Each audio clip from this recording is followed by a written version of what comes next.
Today, we're going to talk about the Hyundai Envision 74 and the hurdles it's going to take to actually get one in production. Talk to you soon.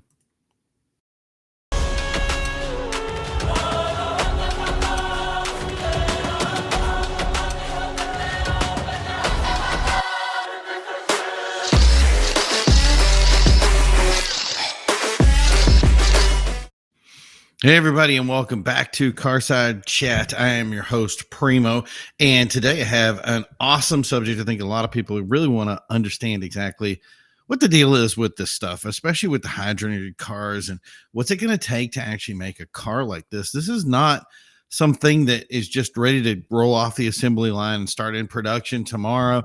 A lot of these cars are concept cars, and they change a lot from what you see, from what the final process is or what the product is. And so you kind of wonder, they really pushed a really cool car with this Hyundai Envision, and it's a really cool car to say the least. But yeah, that's the thing is I want to go over that with you. It has a lot of hurdles to go with before it can actually be produced. Before we do that, obviously, guys, don't forget to like and subscribe. Don't forget to hit the bell icon because we have a lot more stuff that we're going to be bringing out.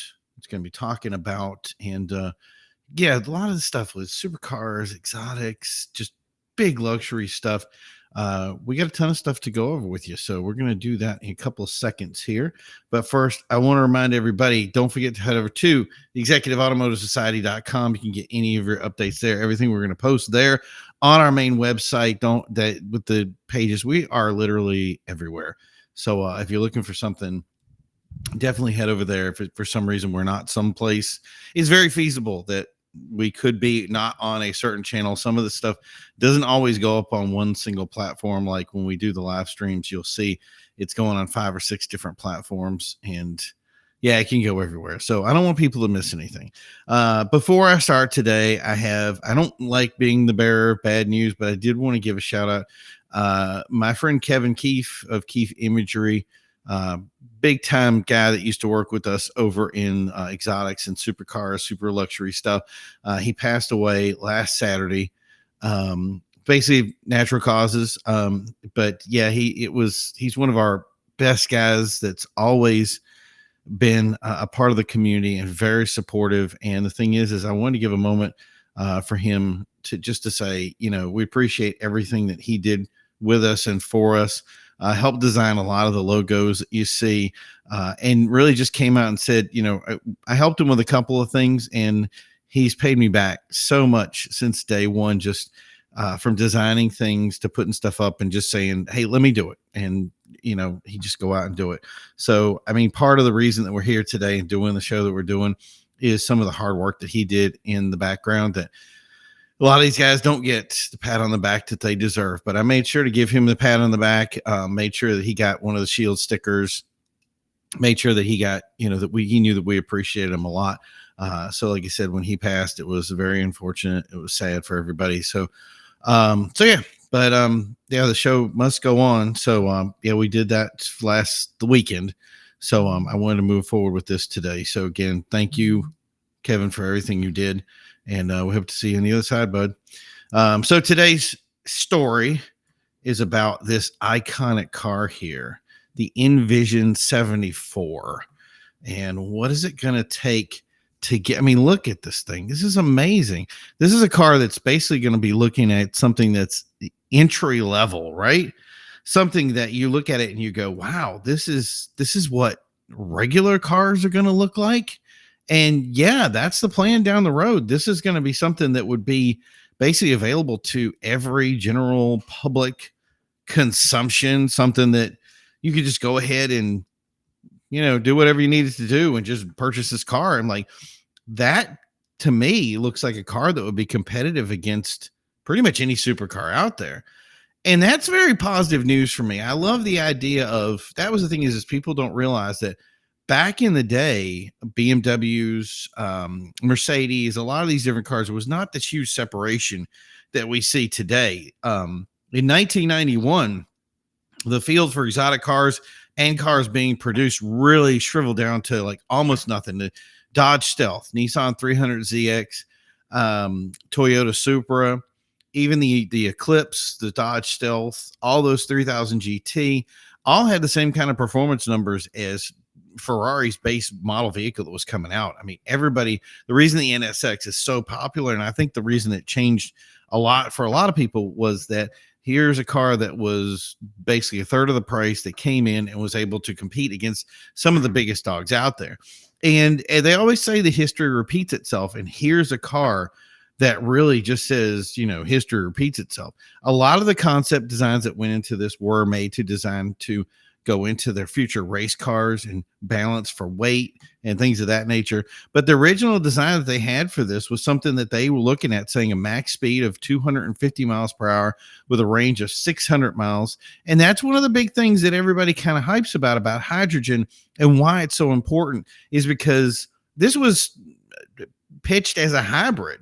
It was pitched as a car that would have a battery in it, that would be rechargeable, that would be something you could just take on long trips. And then the hydrogen would kind of fall back and be kind of like regular fuel and that kind of thing. So we are going to go into kind of the numbers of the vehicle itself here, and kind of see exactly what the current market is, because like we said before, the concept cars and what they bring out are completely different. So when we see that concept, we still get excited. Like, that is something that's a doable car in the market. So what kind of hurdles does it have, or does it need to overcome to get to that next step? So to do that, I kind of looked into some of the hydrogen history, where we are in hydrogen right now, and why we are where we are, and why this car actually came out looking like a production car. And so overall, the big thing about hydrogen has, over since 2011, which I started knowing about hydrogen, I want to say in 2005, which was something I really wanted to look into and had a lot of hope for. But since 2011, 41,700 vehicles have sold. And that's about the same as a VW does in, let's say, about a day or two. So in the whole time of hydrogen coming out, they've only sold about 41,700 vehicles. So brands today sell way more than that in a day. So that's not a good number, but sales have increased. And the reason they've increased is they've started to see support in different areas, and different brands have been really jumping on board for it. And that's come into play with 2020. They had 5,800 sales, and in 2021 it was 8,500. So kind of flipping the number there. And that seems like, hey, that getting some traction. And you kind of think, well, why aren't I seeing those sales? So most of the sales are coming from this car right here. Let me pull it up for you. This is the Hyundai Nexo, and it represents 92% of the sales. This vehicle is $59,435, and it has sold 9,208 vehicles globally. The majority of those sales have gone to South Korea.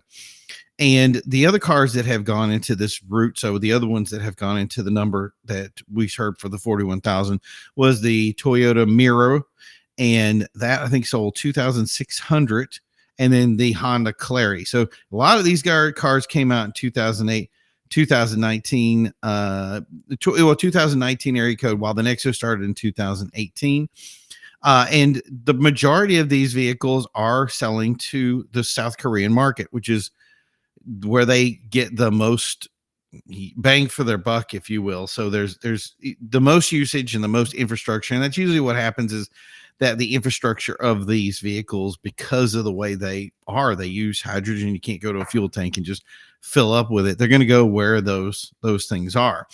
So like I said, since 2001, 41,700 total sales, and their prices are averaging higher due to that lack of infrastructure. So a vehicle that's 59,435, you're probably going to be able to see basically like a Mercedes car on that trim level. Like, a lot of the cars out there that are SUV are a lot less. And I looked into a lot of numbers, and I mean, just saying it, $60,000 for an SUV, you're like, I hope this thing is made of gold. So and it's not. It doesn't have a lot of the different options that, it obviously the look and fit and finish is different because it's hydrogen, and it has a newer look to it. But I didn't really see anything that really made me jump at it and say, Oh wow, that's it right there. That's why I'm spending all the money.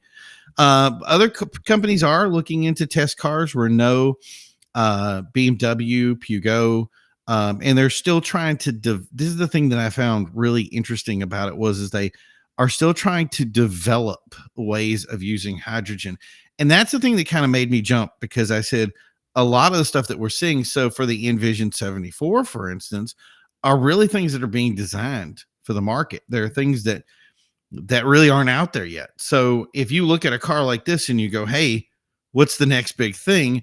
The reason the next big thing is here is because somebody said, hey, I want to make something that will work for it.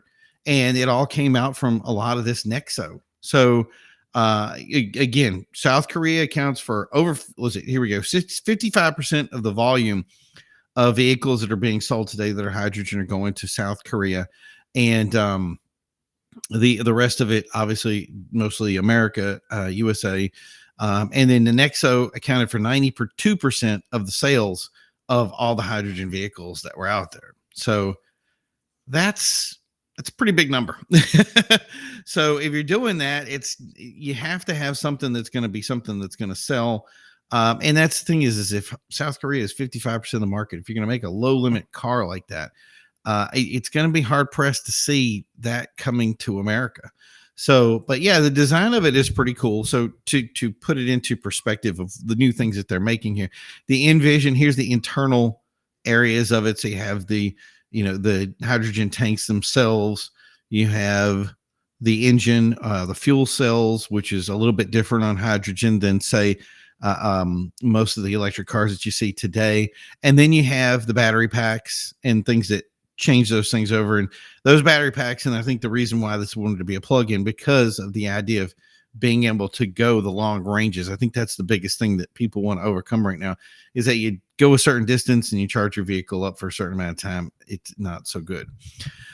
So yeah, so the Nexo, to go back to see exactly, so we to kind of figure out where that car is going to go, we'll go back to the Nexo here. This car with, and this is, I'm guessing based on hydrogen, which is the way I read it, was the Nexo gets 65 city, 55 highway, so 61 miles per gallon combined, with a 380 mile range, which is actually really good.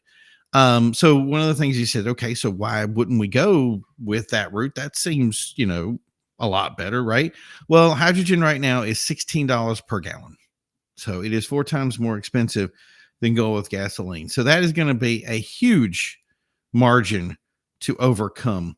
And to put it in example, so let's say you wanted to travel and you want to get your Envision out here. You said, hey, I'm ready to go. Where are all the different things? Well, this would be your map. So all those little dots over there, that's exactly where your filling stations are. So you see some of the top left in Washington. The majority of stuff is going to be in California. And then I see one up in Canada. So I did this search to kind of see where are my hydrogen filling stations. And most of the stuff is really just kind of centered around in this area. So you get Los Angeles and then San Francisco, Santa Cruz, San Jose. So yeah, if you lived in those areas, which had, I mean, they're doing a lot to try to push this stuff. Why you probably do pretty well if you stay in that area, but if you plan on traveling across the way, you're probably going to have some issues traveling. So that's going to get in the way of actually producing any vehicles or seeing them sold anywhere outside from something other than a collector. So the first question that somebody had to me before was, okay, so why hasn't this become kind of a big thing? Why isn't this car really just catching on? I mean, it seems pretty much a given if we get enough stuff out there that we can somehow lower the price of hydrogen. I mean, it's really easy to make is what everybody sold on it. So some of the things that I wanted to go over right now was kind of the difficulties that we have in both transporting them and how you actually, it sounds really easy on paper, and then you actually do the research like I did, and it becomes painful very quickly. So the first thing is that to get hydrogen around, to transport it, there's a couple of different ways. You can do a cryogenic liquid tanker. The other thing is a gaseous tube trailer. And the other thing is that you can do something with piping. But again, this has to be very pressurized. So it has to be a certain kind of system And that's the thing is one of the things they were working on is new technology that had high pressure or a liquefied coal version of it that would transport the stuff. So just making a pipeline like they do on gas is not going to work. You can't just make some pipeline and pump it all to everywhere and do all that. It's going to take a lot of infrastructure to do something like that, which South Korea has done. They have a lot of that stuff already, and it's not this huge country that has a lot of the problems. I mean, look, if you were the size of California, you can see it would probably be a little bit easier to do that because you're in a certain area. And that's the thing is if you had here's your income area. So those people want these types of cars or pushing for those types of things. But now you have the variation that can't catch on everywhere. But it would be nice if some of it worked. But that was the problem is to transport this stuff, you have to have more things than you have to even transport anything else. So you have to be able to cryogenically freeze a tanker. You have to be able to gaseous tubes, like all the stuff that meant transporting it was a big pain in the butt. So I think that's something that a lot of design stuff hasn't gone into that. A lot of the things about overcoming some of these obstacles has really not been developed in a way that is readily available for people to have access to. I mean, you saw the map. I mean, it's pretty bad that, there's a couple of little areas there that you have that'll work basically to move around. And even then, problematic wise, you really have to plan a day to drive around on your hydrogen car that costs $60,000 as an SUV. So I can see where there'd be a little bit of pushback on that. But yeah, it's again, South Korea, 55% of the market, they have a lot better infrastructure than is everywhere else. So that would explain why they actually did that.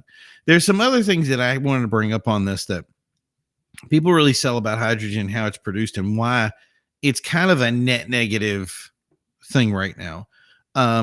The biggest thing is that how it's basically refined. So people will say basically like electrolysis, I think is the one that they bring up all the time. In reality, 90 some percent of the hydrogen that we get right now comes from petroleum refineries. That's right, petroleum. You heard about that before. The one that they're trying to basically get rid of to actually be able to make hydrogen. So what's the problem with that? Well, petroleum refineries reform and separate hydrogen from the carbon atoms in methane. That is the majority of the ways that we get that. The steam and methane reform, at high temps, it's 1300 degrees to 1800 degrees Fahrenheit. And then it reacts with methane. They put a catalyst in it. So same thing as your catalytic converter. They use a catalyst and that produces the hydrogen. And then it also produces carbon monoxide and carbon dioxide. And I think it's funny that every time I read that, they say it does a little bit of carbon dioxide. Now, here's the thing. It's still carbon dioxide. It's still making carbon dioxide. And that was the thing that I thought funny about it is that everybody says, well, hey, if you were in a room with your regular vehicle and you were, put in there by itself, that it would probably hurt you. And that would be the problem because that's the exhaust gases and stuff like that. And I said, well, the problem is not so much carbon dioxide, even though it takes up a certain amount of space, you don't want to be inundated by it. But carbon monoxide, which is probably the bigger problem here, is actually not good for you at all. Like you don't want to breathe that. And I think that's funny that they took a little bit off the carbon dioxide because that's what everybody says. But here, take some time to research carbon monoxide and see why that's probably the thing that you want to pay attention to when it comes to being in a room with your vehicle by yourself. So that was not good. But everybody that sells it on the side of electrolysis, which is simply just taking a reaction of it's basically water molecule. And you take that water molecule and you break it up and you say, okay, now I've got, here's H2O. So I have the hydrogen, I'm making water, then I have a couple little byproducts. But the way you do that is the reason that people don't do that as much is because it takes a lot more energy to make that. And then they never really bring up the reason that you have a lot of hydrogen today, which is steam methane. So it's a totally different process of what they're selling you. The other ways of doing is natural gas is the main methane source of hydrogen production. There's a thing called biomethane, which I thought was really cool, used from landfill options. So if you know that you can use methane from landfills and other things like that, which I thought was an interest, a lot of stuff I didn't know. Also, I understood that they were color codable, which was green hydrogen, which is renewable, brown, which is made from coal. Love it. Okay. And gray, methane gas or petroleum. Blue was a carbon capture or a storage system, storage sequestrian. So, in other words, they're taking it off of byproducts. Pink is formed with nuclear energy. So, wow, nuclear energy. Wow. Um, didn't know all those different options, did you? So that was the thing. Is it was a very eye opening thing, and what I realized very quickly is there is a. It's really cool to have the idea of a hydrogen car.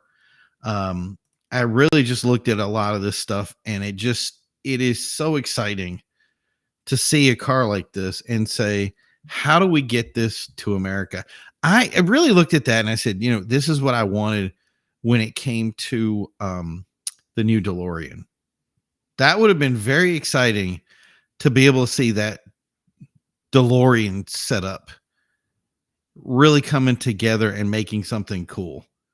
And yeah, it's got a mountain to come over. Now, what I hope is that because Hyundai really does very well with its designs and concepts. A lot of the concepts, I own a Hyundai Genesis, and I have to say it looks very close to exactly how they had the concept. The concept that they rolled out in the car that I owned in my driveway, if not very similar, super similar. So that's something that I said, a lot of brands, you see stuff and that is not what they're making at all. So that was the thing is I kind of looked at it and said, whatever. But with this, like I said, I expected this car to look very similar to what they want to produce. So here's the thing.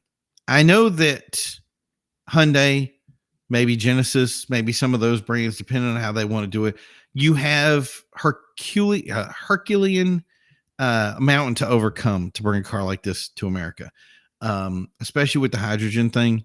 It's not just bringing in a car. It's not just designing something. It's designing the entire infrastructure by which that vehicle would come in.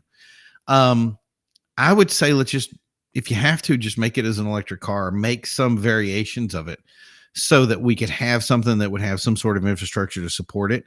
I would like to say that have a version of it which is V8 or, some kind of powerhouse engine that would change a lot of things or make it available to people, even if, things didn't go their way when it comes to hydrogen. I do know that they have kind of gone away from that. So they really didn't make much when it came to what became, what would be the hydrogen side of things. And I find that veritably unfortunate because the reality is this vehicle's look, this vehicle's style, and there's something about the past that this vehicle touched into that really gripped people from the heart. And they saw this vehicle and said, I want that. And the worst part is that a lot of people looked at this car and kind of lost hope once they found out it was a hydrogen. And they lost hope because they did a lot of the research that I just did and realized there's a pretty high percentage, or at least it'll be a while. They'll design a lot more stuff down the road than they ever will before they get back to actually making something like this for the road. And I think that's sad. I think it's unfortunate that we can't, the people out there want an exciting car and they want it something just like we had in the 90s. They want to have a vehicle that we can get into, that we don't have to spend a ton of money on. Doesn't matter if it doesn't make 900 horsepower, it goes 250 miles per hour. Those are really cool things, but it still becomes just a number game. It just becomes something that you get boggled down in all this BS that becomes this whole structure thing that doesn't work. Not everybody is into the big power numbers. Some people want to buy a car like this and it's like their next Corvette. They're going to have something where it's like, I just want to drive this to work. Can I drive this car to work?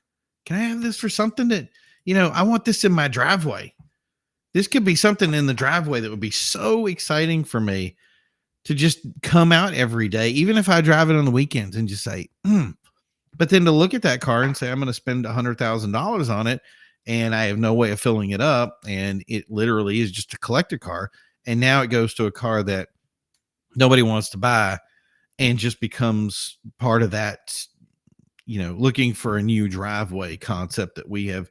Yeah, the next Bugatti. And I think that people are going to be looking, when it comes to manufacturers, are going to be looking for that next thing that's going to take over that Bugatti position, because a lot of people now see Bugatti's gone, is going to be going their leadership right now is with the Revan leadership. So the next Bugatti will not be the car that we normally see. It'll be something like that, but it still has the idea of saying the price tags have got to come down, and they have to come down in a way. And it's not just about being globally accepted and everybody having a car and that's the way the price is going to come down. It's going to come down to, do you want to build a car that, this one they're advertising at 250 miles per hour. So this car, 250 miles per hour is how they're pushing it, and 380-mile range. So that's going to be one of those things of saying, how do you beat that? How do you do that when you say, hey, everybody's spending the same on a car, whether it be the cheapo Hyundai or whether they're buying the high-end Bugatti? They all make the same power and they all look the same cool shape or whatever. There's a lot of changes that has to occur with that. And hydrogen, maybe that hydrogen was the thing, but like I said, it's good. They have the hurdle that they have to overcome to come here is going to be really bad. And it kind of sucks to know that. So I hope that they find a way around it. I hope they find a way to do something where it's generally accepted. I would like to see this out there competing against some of the big high-end cars. I'd love to see that at the track. The car that they showed for what they were designing, the design work went into, was just incredible. Like, that is a full-on race car right there. And a lot of these guys are looking for cars that'll be the next race series.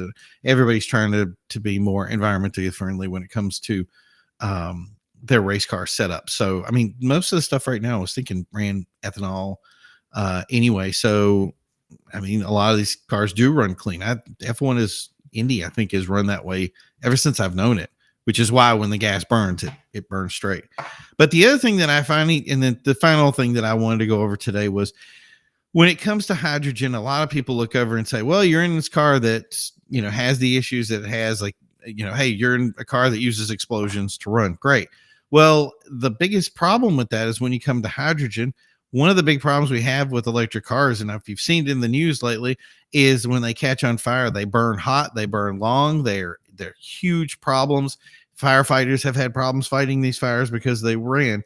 Now let's add hydrogen into the concept. And that's the thing is there's not enough hydrogen out there to really get an idea of what that's going to become down the road.